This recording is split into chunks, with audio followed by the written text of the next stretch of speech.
حضور نبی کریم صلی اللہ علیہ وآلہ وسلم نے جب مسلمان کی تعریف کی تو آپ علیہ الصلوۃ والسلام نے مسلمان کی یہ تعریف کی کہ مسلمان وہ ہے جس کی زبان اور ہاتھ سے دوسرا مسلمان محفوظ رہے۔ یعنی مسلمانیت کی اگر تعریف پوچھنی ہے تو سب سے بہتر تعریف تو وہی کر سکتا ہے جو اسلام لے کے آیا، یعنی صاحب قرآن جناب محمد مصطفیٰ صلی اللہ علیہ وآلہ وسلم کی ذات ہی ہے جو مسلمان ہونے کی بہتر عرفہ و اعلیٰ تعریف کر سکتے ہیں۔ تو حضور علیہ الصلوۃ والسلام نے مسلمان کی یہ تعریف فرما دی کہ مسلمان وہی ہے جس کی زبان اور ہاتھ سے دوسرے مسلمان محفوظ رہیں۔ اب آئیے دیکھتے ہیں کہ ہم مسلمانی کے کس معیار پہ اترتے ہیں کہ اگر ہم ہاتھوں سے کم تولتے ہیں، ہاتھوں سے کسی کے راستے کے اندر تکالیف کھڑی کرتے ہیں، اگر ہاتھ ہمارے ظلم کے اوپر اٹھتے نہیں بلکہ ظالم کا ساتھ دیتے ہیں اور مظلوم کے خلاف اٹھ جاتے ہیں، تو کہیں ایسا تو نہیں کہ ہمارے ہاتھ مسلمانی کے اس طریقہ میں سب سے بڑی رکاوٹ بنے ہوئے ہیں؟ ہم مسلمان کی اس تعریف کے اوپر پورا اتر نہیں رہے۔ اور دوسری طرف ہماری زبان، ایک اور حدیث کا مفہوم ہے کہ صبح جب ہوتی ہے تو انسان کے جتنے بھی اعضاء ہیں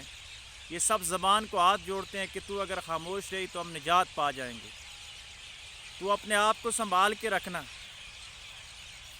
اگر ہماری زبان سے کسی دوسرے کی دل آزاری ہو رہی ہے، ہم مذاق میں بھی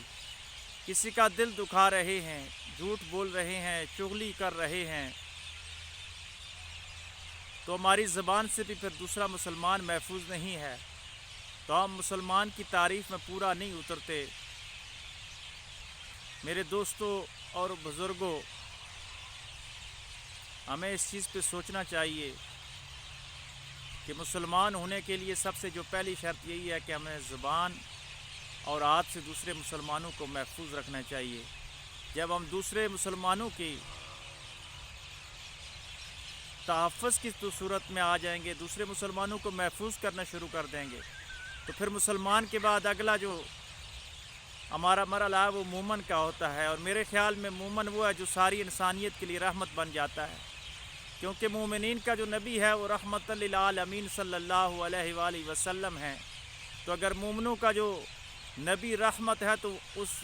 نبی کا جو امتی ہے وہ بھی جب انسانیت کے لیے، عالمین کے لیے،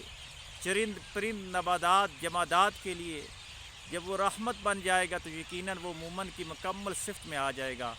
اللہ تبارک و تعالی ہم سب کو سچا مسلمان اور سچا مومن بننے کی توفیق عطا فرمائے۔